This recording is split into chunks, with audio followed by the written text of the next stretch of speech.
Welcome to the Inspiration Hour with Luce and Mac, as we inspire by sharing real people's stories and their exhilarating journeys. We all learn by sharing our gifts and talents through the power of talking with one guest at a time. Get cozy, get your favorite nighttime drink, and let's get ready to be wowed with inspiration. Buenas noches. Hola, mi gente. Hi, everyone. Welcome to Inspiration Hour with Luce Mac. It's episode 2. We're turning around on a Monday, starting it fresh and inspirational. So I am so excited for today. Today is going to be just another amazing, powerful hour. My guest for today is someone really dear and special to my heart. Is actually my sister, my baby sister, Nathaly Agosto Filion, and who I am so honored that she's going to be our guest.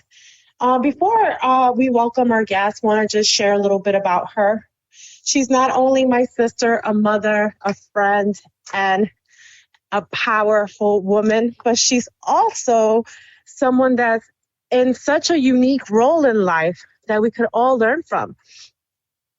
She serves under the leadership of Mayor Ross Barack as a Chief Sustainability Officer for the City of Newark. In this role, she leads sustainability strategies and works with many teams and various teams for the City of Newark to maintain a cleaner, greener, healthier, better prepared, and more engaged city. She also serves as a bridge linking a diverse network of community, nonprofit, academic, and institutional philanthropic and governmental partners in a variety of sustainability, greening and environmental health and climate action and quality of life, and into initiatives here across the city of Newark. Sorry about that. Also, prior to her being the Chief Sustainability Officer for the City of Newark, she was a resiliency manager with Sustainable Jersey, connecting post-Sandy recovery and as well as resources to those affected by Sandy. Also relocating to New Jersey, she worked as a program officer with the Institute for Sustainable Communities, helping to develop, design, and deliver national and regional capacity building programs for local governments and a lot of sustainability practitioners. Nathaly has a BS and MS degrees in natural resources from the great University of Vermont. And through the course of her career, she's done many things, obviously, in the natural resource space, but also has helped as a consultant, community organizer, and an environmental educator. So without further ado, let's welcome Nathaly. Thank you so much for having me. I'm so excited, Nathaly. You're here. So isn't this hilarious? Like, you're my sister and I'm like interviewing you in this capacity. Yeah. Doesn't it feel weird? We have to stop and acknowledge this moment. And I was it's a little surreal. It's a little surreal. So I was chuckling because, okay, for those listening, my husband is on the background kind of laughing at this whole thing as it's going down because he's like, wait, that's kind of weird. You're interviewing Nathaly. So Nathaly to me is a badass because not only because what you do in a day-to-day, but you're like someone that's like the keystone in our family, I have to say. Mm-hmm. You help with our, give us life advice with our kids. We've talked about career woes or sometimes great career moments. And I know you know that very well since I just read your bio, and you've had those moments that you were like, yeah, this went really well at work. And oh my God, pour on the Ciroc or pour on the wine, So yeah, anything the highs and the lows. Anything you want to share that's not on your bio that everyone should know? Besides you being like on Sesame Street at a young age singing, and you singing on the side, and you're an incredible baker. Anything else that the bio should include? Thank you. No, I'm an aspiring dog mom. I think that's the only other thing to share. I love to bake. I'm an avid eater, as you know. I eat all things presented to me. and, loving wife and really joyful mothering. And, it's a little Yeah. about me. Yeah. So I'm going to jump into the natural resource space because I know you and I've had these conversations, and it's interesting because I talk to a lot of young adults that are about to embark of the journey of college, but what was it that made you think about the natural resource space and how you were so serious that you wanted to get a degree in it and eventually work in this field? Because many young kids probably are not really aware that this is quite a lucrative field if you really go after it, and something that's not only leaving our world a better place for our future children, but also just like a great career path that's not really talked about. Yeah, I mean, I think you're right. In our communities, it's kind of uncommon to sort of spend a lot of time in the woods, and Black and Brown communities from urban areas, right? Because that's who we represent. That's who's on the call right now. Yeah. But it was something that I think came really naturally to me. I mean, from growing up that I was that kid that climbed trees and caught bugs and, liked to be outdoors and in nature, which in New York City is hard to do, right? It's not a very common experience. But it came from well before that because I was kind of obsessed with wildlife and stuff like that very, very early on. It's just something that, I think my piece of advice for kids going into college or even, going through college, recent graduates, et cetera, is that you just kind of have to let each step sort of manifest as you're figuring out what comes next in your career. And so for me, it was knowing that I was really passionate about the environment, finding a good school to do that in, and then letting that experience kind of help to paint what was going to come next. And for me, it's a lot of volunteering and a lot of different coursework and projects and experiences and things like that helped me really figure out that where I am now is sort of my quote unquote dream job, right? What I always was pointing myself towards, even though I didn't know that when I started the journey. I think what's interesting because we're sisters, right? And we know each other intimately from everything we've done. We talk a lot, but I think I always knew you were going to end up in kind of a space in natural resources or even being a vet just because of what you did even as a child, not just playing in the park. You're when you got into the camping program at Christa Dora, I call it the camping program, but I know that's not the correct term.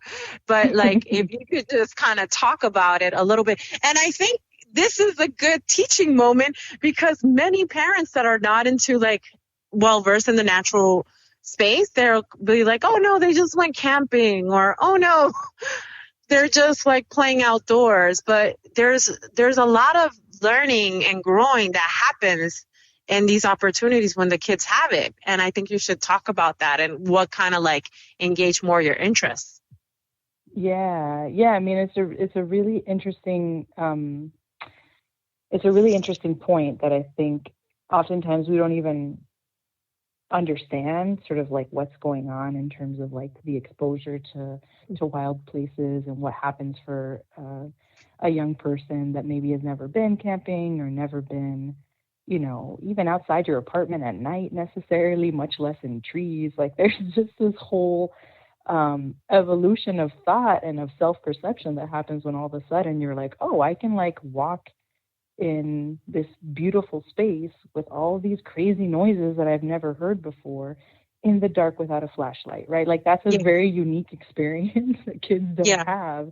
And even though I wouldn't say that that's the one thing, you just the inner city piece I think is really you're kind of taught to remain indoors, to remain in safe places, to not sort of go to the wilder parts of some of our city parks and things like that, for fear of any number of things, right? The boogeyman, criminal activity, illicit activity, etc. And then as women, there's a fear, right? There's a fear of the unknown and there's a fear of darkness that I literally had to kind of train myself out of when I'm not in a city environment, right? When I am camping, when I am backpacking or something like that, like you don't have to carry around that way of holding your body in nature. And I think that's what Yeah. I love the most about being in those kinds of spaces. And what I think attracted me from the beginning is this otherness, right? That felt for me very peaceful and very spiritual Yeah. even. I think also, so there's and I'm kind of like going to lead this conversation differently, because the reverse for kids that are not growing up in the inner city and grow up in the islands, let's say like from where we're from or places similar to that, is that that's all they know, right? So if they've used their resources to the best abilities, that they're growing crops, they're building things out of it, and then they have so much of it in abundance that the reverse of it is that here in the inner cities, kids don't get to experience those opportunities. And when they go outside, they don't know what to do with it. You know what I mean? Because it's not just like when they're young, because when they're older, there's like a lot of that knowledge they never learn how to do, that they're learning like either through Google or YouTube videos and things like that. Well, you know what's interesting is that I really feel like there's nature all around us, right? Like there is nature in cities. There is these really unique and beautiful spaces and experiences that take place even in New York City, even in North New Jersey, North Jersey, and name any city, there is not a lack of nature. There's just a lack of us perceiving it to be there, right? Because we're so used to our day-to-day lives, and you come out of the train station and you're walking on pavement, and we're not looking up, right? Or we're not listening or what have you. That I recently got a hearing aid, and I happened to be in Savannah, Georgia, when I first heard like bird song on a city street. And I thought, what? When it was in my particular situation with hearing loss. It was a unique experience that just caused me to sort of pause and take note. And I remember having a really, really difficult day. I think it was sometime in the middle of 2020, right? We've all had those difficult days in the middle of 2020, where I was near tears, and I saw a colleague, and he was explaining to me how when he really feels like he needs to sort of compose himself after a difficult day, he works in law enforcement, and so he's regularly sort of in and out of prisons and talking to people, etc., and absorbing this difficult, tragic place that people can be in. And so the first thing that he does when he leaves some kind of incarceration facility is that he stops and he looks for a living thing to sort of connect with and to recenter. And that's possible anywhere, because it's about how we sort of carry ourselves and how we see ourselves as connected to other living beings. And I really love that you can find nature in the wildest places, and you can find nature in the most urban places, because it is nowhere. It's not missing anywhere. So, And that to me is really important to being an environmentalist, right? Is recognizing that like you're carrying that perception and bringing that sense of connection to nature everywhere you go. And that's an interest, and I'm glad you brought that up, and thank you. I think one of the things I hear a lot, even living in the community that I live in here in the South Bronx, is that sometimes parents don't feel like they have enough space, like green space for their kids, even to just step away and relax, because it's either a lot of pollution or the parks are not maintained cleanly. But I think what's good is that there is beauty, like you said, anywhere once you just look for it. And a lot of the work you do is making sure that the spaces are green and clean in the city. And can you just talk a little bit about that? Yeah, I mean, I think you're absolutely right that there is a disparity in terms of access, that there are fewer beautiful green spaces in communities of color and communities with high proportions of the population living in poverty. This is fact. This is, statistically evident that we have huge disparities. And so a lot of the work that I do on a daily basis actually works at that nexus of environmental community greening, environmental health, environmental justice, fighting environmental racism, and establishing sort of practices, policies, approaches, initiatives, collaborations, etc., to start to kind of break down the existing problems that we've inherited, right? We've inherited this disparity of green spaces and of, just kind of, I guess I'll call it sort of nature's beauty in your day-to-day space. It's just harder to find that in cities. Again, that doesn't mean that it's not there. It just means that we have to work harder to sort of undo some of those past harms. Yeah.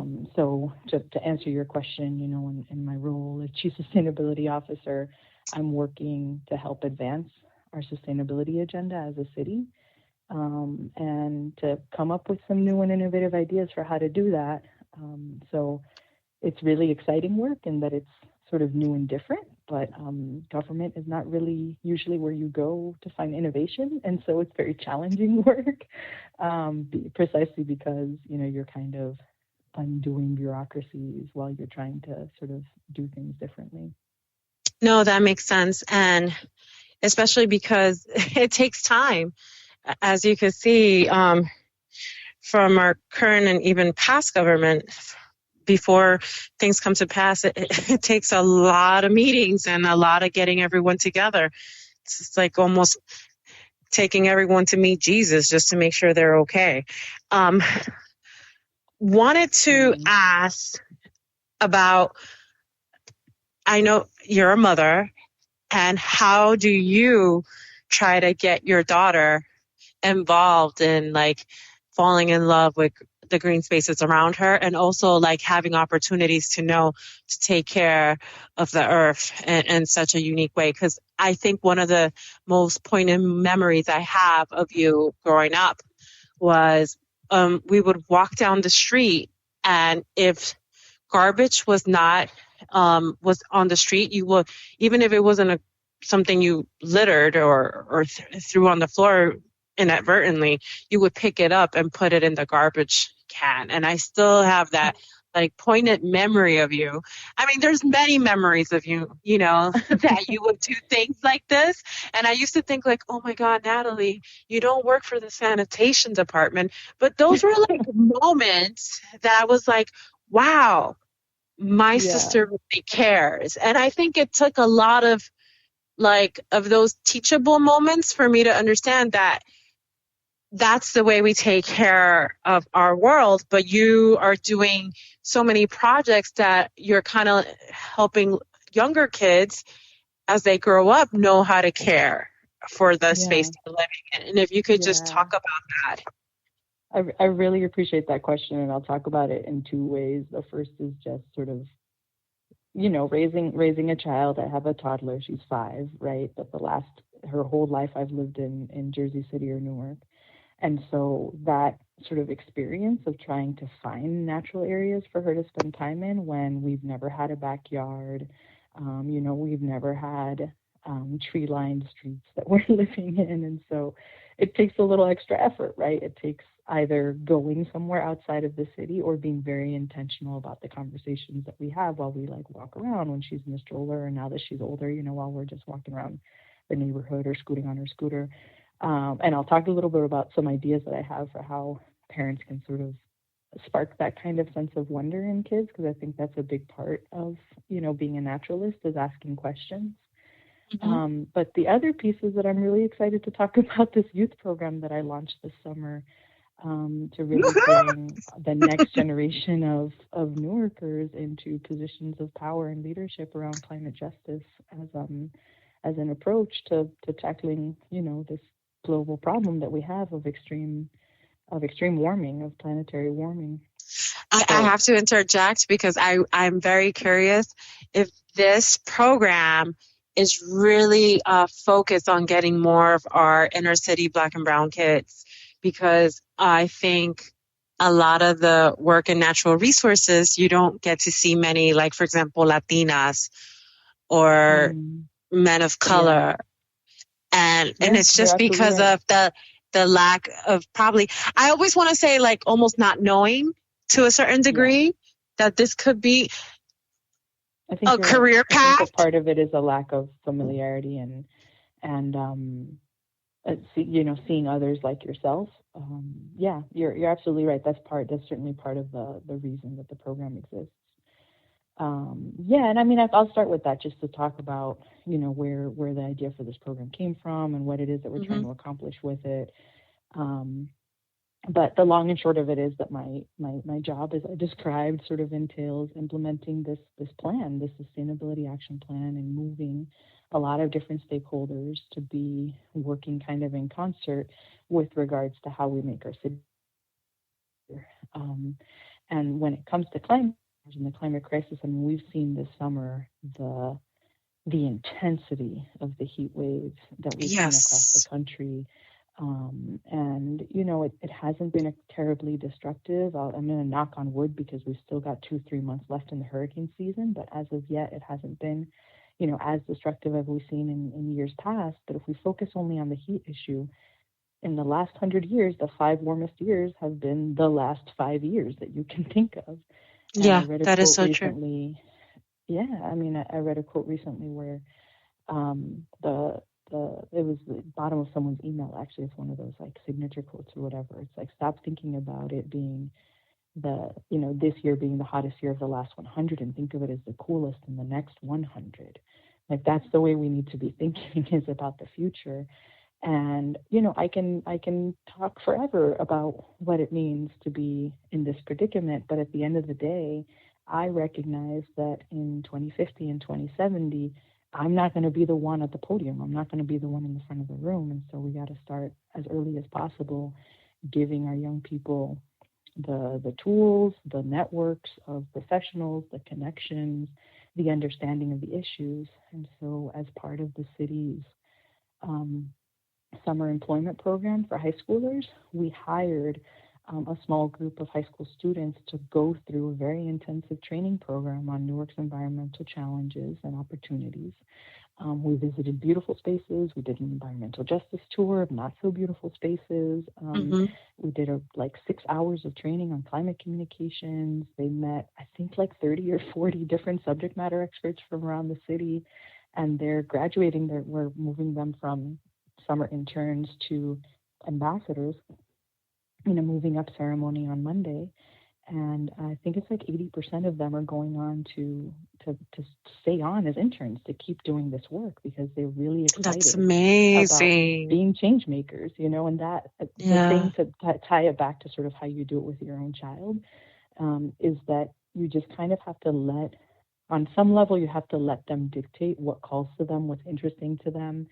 I'm sure that everyone has been with a toddler at some point who just wants to pick up that pretty leaf on the street that's a weird color, or who wants to just pick a weed for you and bring it to you as a gift. You just got to encourage it. You got to let them explore. And when they ask a question, try not to answer it. Let them figure it out a little bit. So if my daughter was really into acorns, there was a time that she loved looking at acorns. And I sort of said, oh, look, this tree's got this really weird thing, this nut, this fruit. I don't remember what I called it to be sort of as vague as possible. And when you look up at the leaves, aren't they interesting, right? They're not oak trees, which produce acorns, have a very distinctive leaf shape as compared to other kinds of trees that don't have acorns. And so it's about kind of leading them to see those and to make those observations for themselves, which helps to give them that sense of wonder and that sense of exploration, which fundamentally is part of what it means to sort of be an observer of the natural world and to then see something that intrigues you about the natural world. So for Sophia, it's definitely acorns and things that she can collect. And, I should share this because I think it's really unique and interesting. And I don't know how many girls are out there with this name, but we named her Sophia, which means wisdom, and her middle name is Pikaia, Pikaia, which is the name of a very early vertebrate species. So it's a fossil. We named her after a fossil. And for me, those two names combined speak to the wisdom of nature. Like that's what that name means to me. And it's what I hope to sort of imbue in her, is this idea that, our planet is wise beyond years, and we humans are kind of learning how to catch up to, the wisdom of biology. That's so cool, Nathaly. And you made me think about all the random rocks and sticks my kids would bring, and I'll be like, "Oh, this is so cool," and then casually try to throw it away because they will save it. Take it for bed. I know the collection and the clutter of it, and eventually, like, you do move on, and she does get rid of them, but it takes a while to get to that point. You're right, kids love picking up random sticks. I don't know why. Oh, no. In the backseat of my car. I remember one time Chloe wanted to collect, Chloe's my middle daughter, who wanted to collect a lot of sand because she wanted to make sand art. And she actually made something quite beautiful on a frame. And I don't know how she got all the sand to stick, and she got paint and all this stuff. You still have sand in your couch somewhere, I'm sure. Yeah, but this one art experience. This art experience was so unique because I was like, how the heck did she get all the sand to, it didn't stick off. That wasn't the thing, because I didn't even know it was sand. I thought it was she was working on sandpaper. It had such a unique texture. But the thing that kind of drove me crazy, it would scratch everything. If it was on the wood surface, it would scratch the wood. And I was like, oh, that's so funny. It was just such an interesting experience. But I wanted to ask you, it's worth creating space for that. I think let's just pause and say that, it's messy, and it creates a little bit of clutter, but it's the conversations that happen in between about, for example, I don't know, at this age, they're just curious. They're curious about a lot of things, and it's worth exploring that with them. It's worth letting them ask those questions. And wherever possible, if you're lucky enough to have a vehicle or a way to get out into the woods, to sort of bring them to new and different experiences. Because you pointed out that if you've sort of never been in a situation except for the one that you're in, so you talked about, kids in the Dominican Republic, for example, or even ourselves in New York City, right? You just don't know a different way of being. Yeah. And that to me has been also a really important element of how I think about child rearing and just community building and working with young people, etc. It's as much about exposure and just putting different experiences in front of them as it is about any kind of specific learning objective that you're trying to accomplish. Because at the end of the day, they're going to come to their own conclusions, and they're really wicked smart. These kids are so smart. Whether we're talking about this whole new generation of pandemic babies, or your and Maya's children, or the high schoolers that I worked with, they have really strongly held opinions about things, and it's most of the time we just kind of have to step aside. Yeah, that is so true. This new generation is too smart for me, I'll tell you. But I wanted to ask you, you've done many projects, and I'm so happy about this new project that you launched. Is not only going to inspire a new generation of kids to have these unique experiences and take it with them, and hopefully they'll think about working in sustainability and in the environmental space, but you've also done a lot of other projects that I know you must feel tremendously proud of, and not only because of what it's done for you, but the impact this has for Newark residents. And now it's being seen as a model throughout the world. Do you want to talk about a little bit about that major accomplishment you did not too long ago that you came out in the news a couple of times? Hint, hint. Well, I mean, what I think the project that I'm most excited about didn't get all that much news coverage, so I'm wondering what specifically you're thinking of. But I can talk about two that I'm really proud of, and one of them is a mini grants program that my office runs. So the Office of Sustainability, you would think we only do the green stuff, right? The trees and the parks and the gardens and what have you. But we run this mini grants program for neighborhood groups to sort of envision for themselves ways that they want to make their community better. It's called Love Your Block. And through this mini grants program, we've worked with a couple dozen community organizations to implement a huge variety of projects, from like mural projects to gardens, to establishing gardens, to adding amenities to existing gardens. We've had a variety of different forms of community cleanups, and just sort of activating vacant or underused spaces to really create this new and exciting space for the residents of that neighborhood to kind of enjoy. And so I really love that project because it's, for me, like the ultimate way to just to ultimately let people envision their own future for their neighborhoods, right? I think so many times we find ourselves feeling like powerless and unable to make a change, when the fact is that it just takes a small group of people with an idea. And in our case, we're lucky enough to be able to provide them up to $5,000 of grant funding to execute that idea. And oh, that's so cool. I didn't know about so this much project. More. Yeah, they always do so much more than what they could buy with $5,000. Like, it's always the stories about the way that they feel more connected, about how it inspired them to talk about other issues and take on other issues. It just, to me, is this real testimonial of like the creativity that people bring to imagining what they want and need in their neighborhoods, and to seeing it as a force for positivity, as opposed to like the negative feelings that we might carry around about inner city neighborhoods and the litter and the garbage and the illegal dumping and the graffiti and whatever. Like, no, you can turn that around with a few people really working intentionally to build that community and to build that conversation with your neighbors that you might not even bother to meet if it weren't for the fact that you've got this really cool idea for what to do with that abandoned, play set that like is missing the swing seat and has graffiti all over the slide, and so therefore nobody uses it, right? Like, it doesn't take that much effort to clean it up. And though that's a project that I'm really super proud of, and is very much like in the community and doesn't get a whole lot of press coverage, although I guess I could be doing more to help them get more media coverage. Oh my gosh. So I hope this episode helps with that and brings more awareness. But this is something people should really be proud of, because they don't have that opportunity, had it not been for this project being launched, to try to exercise their creativity and beautifying a space that they're really passionate about. Absolutely. Yeah.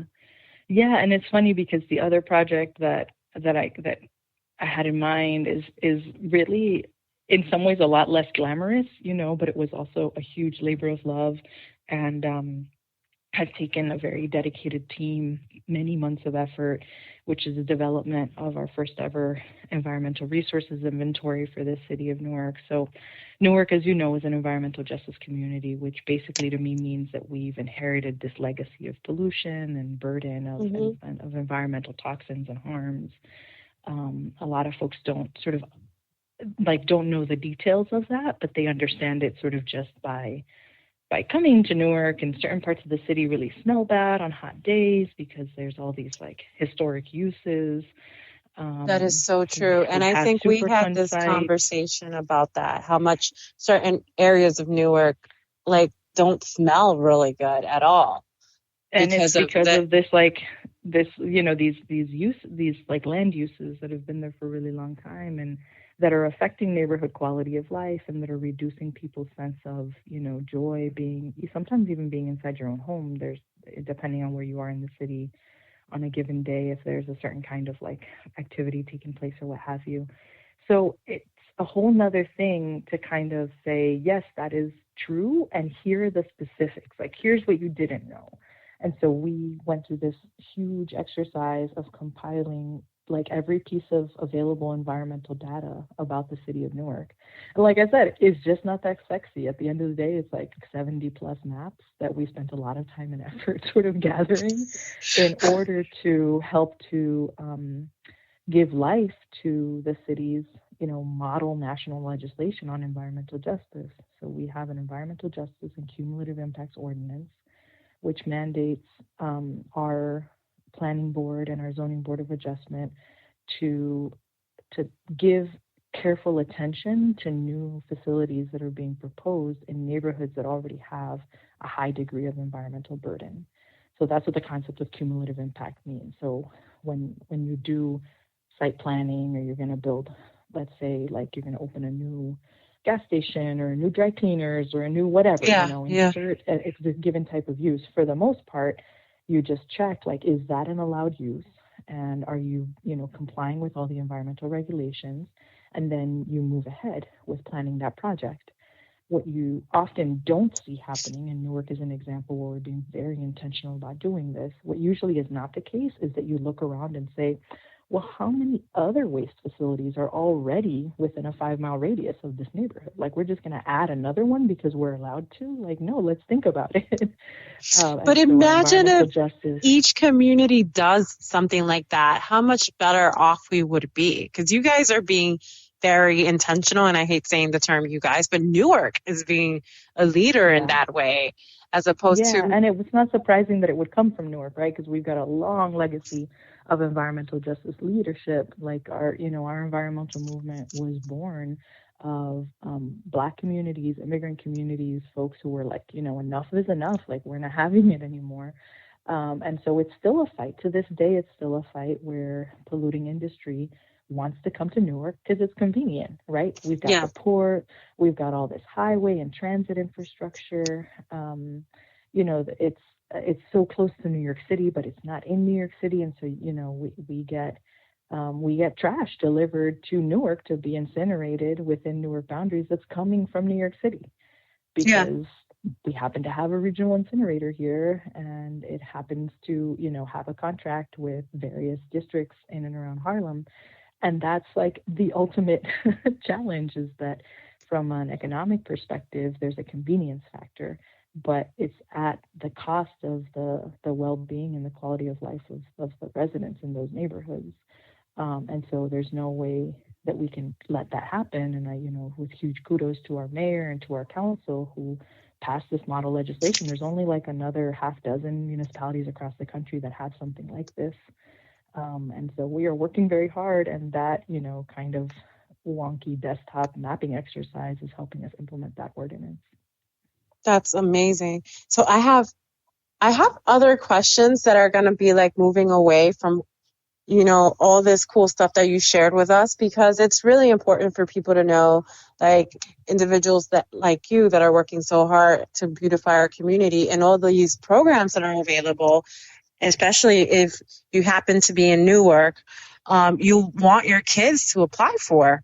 So what advice do you have for those wanting to follow in your footsteps? Like, where should they start?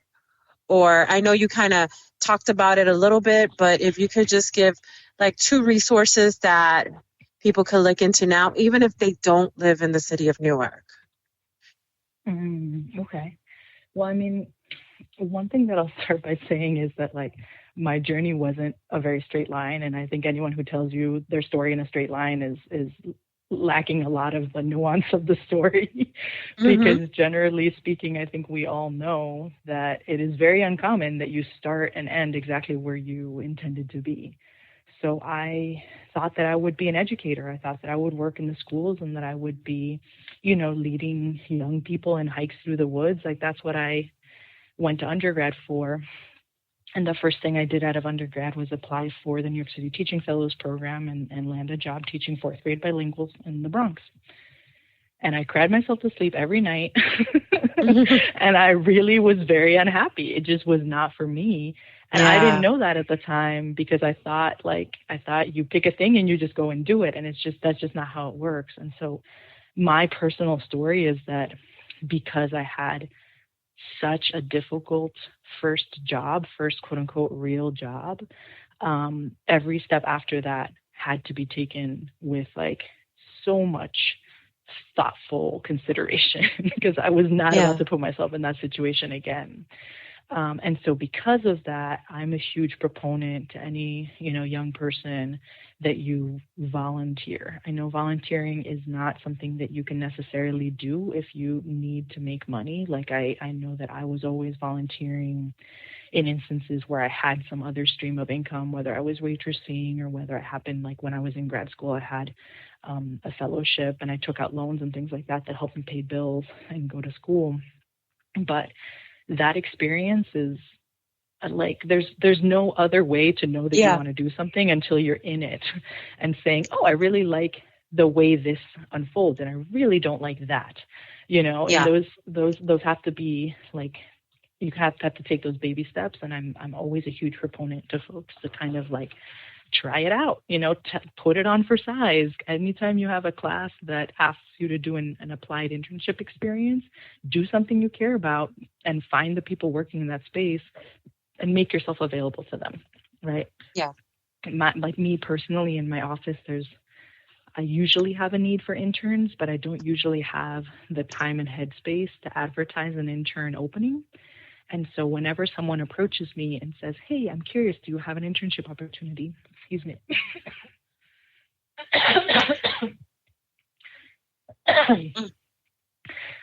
Sorry about that. I appreciate that the person has taken that initiative, that to me is a huge sign of the level of sort of responsibility and clarity of focus and mind that student brings. And that's in and of itself, just bothering to reach out is already puts them at a strong footing. And so that's what I ask folks is try something. If you think you're going to like it, you won't know until you try it. So give it a try. That's not really don't knock specific to it. Newark. Yeah, it's not at all specific to Newark. It's just about sort of like a piece of life advice that I tell people about. I totally agree with you, and that's one of the reasons I'm such an advocate for my kids at such a young age, like doing things that are so out of the norm, like these programs, because I want them to try everything before they go to college and say like, I want to try that. About that. you give them every chance.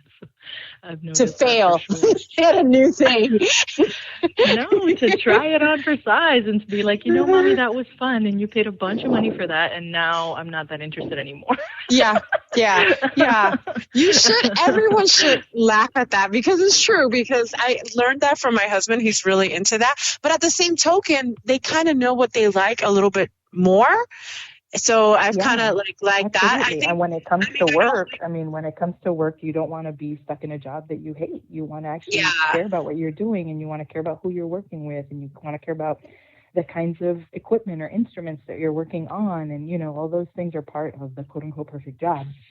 Yeah. I do want to ask these questions because we're coming to the close, but I want you to finish the sentence. My dream vacation is... Oh, this is such a hard one. Okay, it's going to feel like it's like a very unsatisfying answer, but I have lately been fantasizing with being alone camping just for the quiet and the silence. And I think that's just part of being a mom, is needing some quiet time. I kind of see that with you dragging a bag full of wine at the back. I can't live without... food. I mean, delicious food. I think I can't live without bananas. I always feel like it's something's wrong. You had all the foods to choose from. Why choose one? I don't know. I don't know. It's plátanos. And you could tell I'm Dominican by that. My favorite food is? My favorite what? Food is? Oh, yeah, I can't choose. This is an unfair question for people who love to eat. I'm just going to go ahead and morally object to that question. Okay. The question is veto. Nathaly vetoed it. My biggest inspiration is? I think honestly, just young leaders, I'm really moved by all of these youth climate activists. I find them very inspiring. Yeah, I'm really inspired by Amanda Gorman. I'm not sure why. I've been thinking about her a lot. But I'm going to send you this poem that was commissioned by the folks behind the Al Gore movie and training series. They commissioned some poetry from her. It's so good. I listened to it just earlier today, actually. It's called Earth Rise. Rise by Amanda Gorman. Look it up. Yes, I'm going to do that. And people describe me as? I guess like committed, diligent, committed, hardworking. You know, I really do believe that. I also want to add to that the song, "People Say I'm a Dreamer." Every time I think of you, I think of that line from that song. Because I'm not the only one. Because you really do kind of like take a hold of someone and make them feel part of this this grand universe, that we all have this opportunity to turn the script around and be a part of it and beautify our world. And with that said, thank you for saying that. I want to say thank you, Nathaly, for joining me tonight, for being my big sister, my big little sister, and always being the inspiration that you are by leaving the world better. And I love you so much. And thank you again for joining. And thank you guys for listening. Have a good night. Thank you, everyone. Good night, Lula. Love you. Good night. Love you. That brings us to the end of our Inspiration Hour with Luz. And I hope you're feeling unstoppable. If you enjoy our show, please follow me on Instagram or Facebook at LuzMacOfficial, or check out my website at www.luzmac.com. Review, like, and heart us. And don't forget to spread the inspiration with others. And be sure to come back next week as I help you find your inspiration in the little things, one talk at a time.